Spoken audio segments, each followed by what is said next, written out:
La tradición judeocristiana, la ley unitaria. En la tradición judeocristiana, la ley es la revelación de la voluntad de Yahvé, el único Dios de la religión hebrea, la figura del Dios supremo como máximo legislador.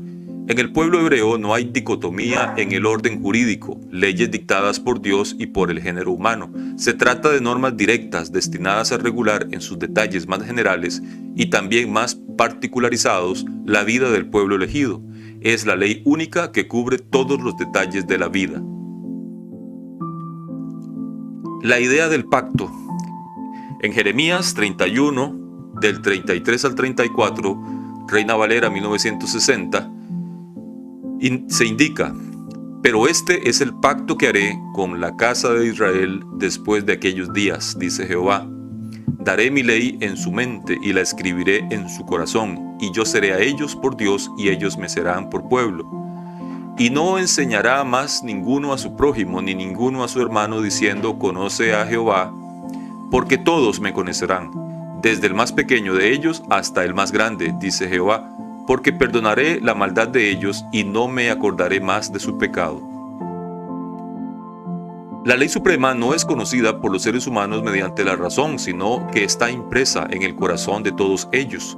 Esta idea se encuentra en el Antiguo Testamento en Jeremías y en el Nuevo Testamento en la Epístola a los Romanos de San Pablo, cuando los gentiles, guiados por la razón natural sin ley, cumplen los preceptos de la ley ellos mismos sin tenerla, son para sí mismos ley, y con esto muestran que los preceptos de la ley están escritos en sus corazones, siendo testigos su conciencia.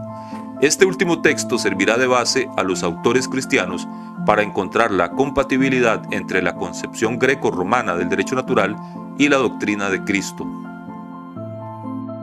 Virtud es amor. La tradición judeocristiana.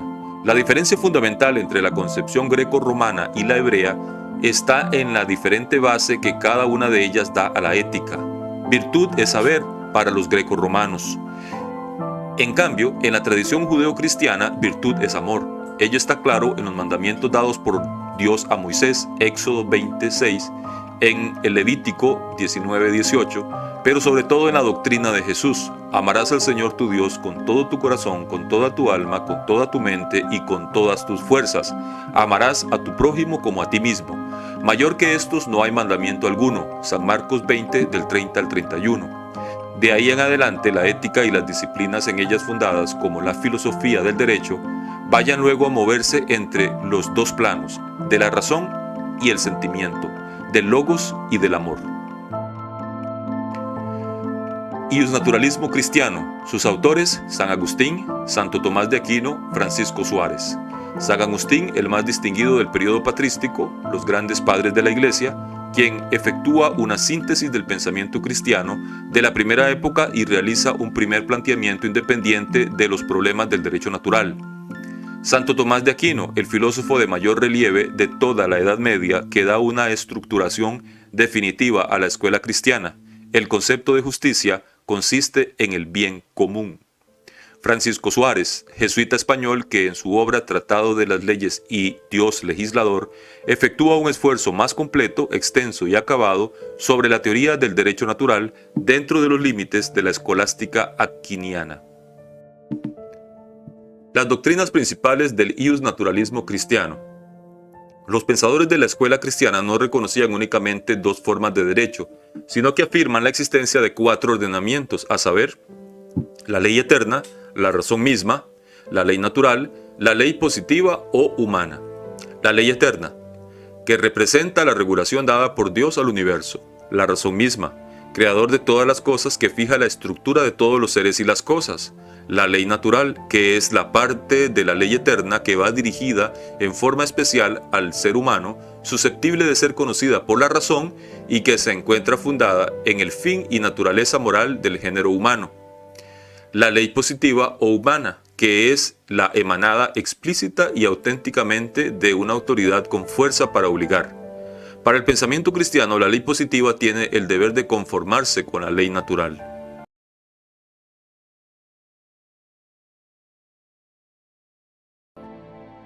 La Escuela Clásica del Derecho Natural se enmarca con el nombre de Escuela Clásica del Derecho Natural a autores de los siglos 17 y 18. En ellos no se percibe con claridad los conceptos de naturaleza y de derecho natural. Se encuentran estos autores inmersos dentro de la tradición ius naturalista que les viene de la Edad Media, pero a su vez, como están en los inicios del movimiento científico, el concepto de naturaleza para ellos tiene una connotación ambivalente. Mantienen por un lado la referencia a un principio de recta razón, pero posee por otro lado connotaciones de tipo biológico o psicológico, tales como las referencias al instinto o sentimiento de sociabilidad y egoísmo como bases de la regulación natural. Estos autores plantean el contrato social como un hecho histórico, como algo que realmente ocurre en las sociedades humanas. Principales autores de la Escuela Clásica del Derecho Natural. Hugo Grocio fue el primero en haber utilizado la expresión de que el derecho natural existiría aunque no existiese Dios o aunque éste no cuidase de las cosas humanas. En su obra De Iure Belli ac Pacis, El derecho de la guerra y de la paz, 1625. Es considerado por muchos autores como el primero en eliminar el fundamento divino del derecho natural, dándole hasta el nombre de padre de la filosofía del derecho. Pufendorf. Para él se creó la primera cátedra de Derecho Natural en la Universidad de Heidelberg.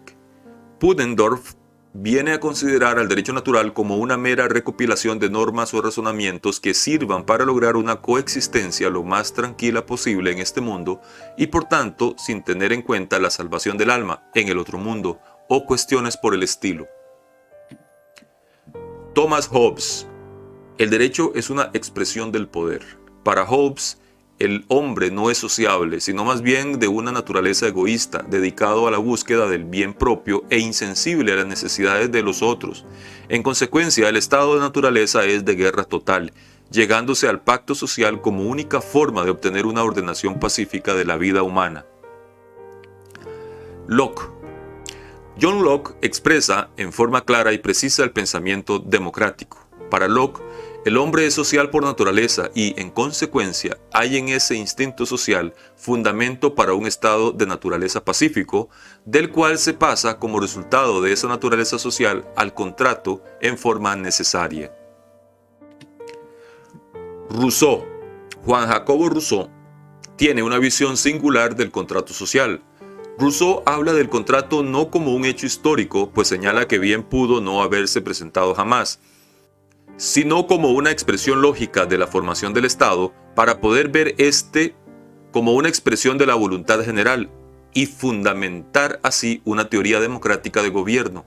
Al realizar el pacto, los seres humanos han delegado en el Estado parte de sus derechos, pero han conservado algunos de los que tenían con anterioridad y que deben ser tenidos como derechos naturales, inherentes a la personalidad humana y de los cuales ésta no puede ser despojada. Para Rousseau y para Locke, estos derechos asumen particular importancia y es de ellos de donde se deriva la Revolución Francesa, su Declaración de los Derechos del Hombre y del Ciudadano.